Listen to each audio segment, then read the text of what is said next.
انسانی بچہ جب ماں کے پیٹ میں ہوتا ہے تو سمجھتا ہے کہ کل کائنات 1 فٹ لمبی اور 1 فٹ چوڑی بلکہ اس سے بھی کم ہے۔ جب دنیا میں آتا ہے تو جو سائز کمرے کا ہوتا ہے وہی بچے کی کائنات کا سائز ہوتا ہے۔ پھر جیسے جیسے بچہ پورا گھر اور گلی محلہ دیکھتا ہے تو اس کا ویژن بڑھتا جاتا ہے۔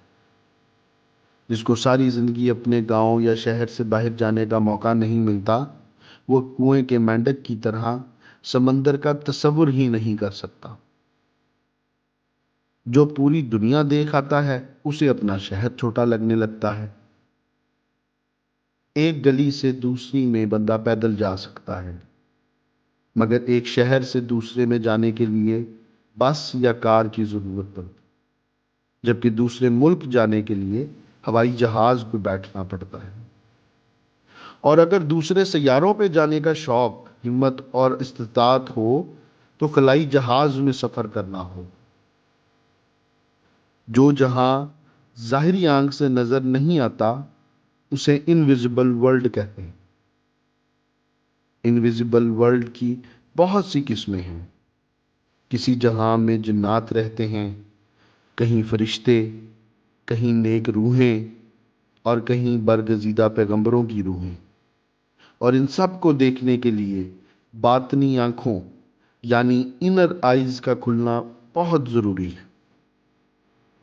اگر اس مادی جہاں سے سفر کر کے دوسرے جہانوں میں جانے کا شوق ہو تو خصوصی پر لگوانے پڑتے ہیں۔ عشق کے پر۔ مریخ پہ جانے والا جہاز زمین سے اڑتے وقت بہت بڑے سائز کا ہوتا ہے۔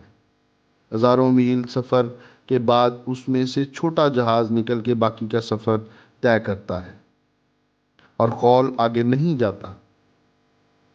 لاکھوں میل سفر کے بعد ایک اور چھوٹی مشین اندر سے نکل کے آگے کا سفر شروع کر دیتی ہے۔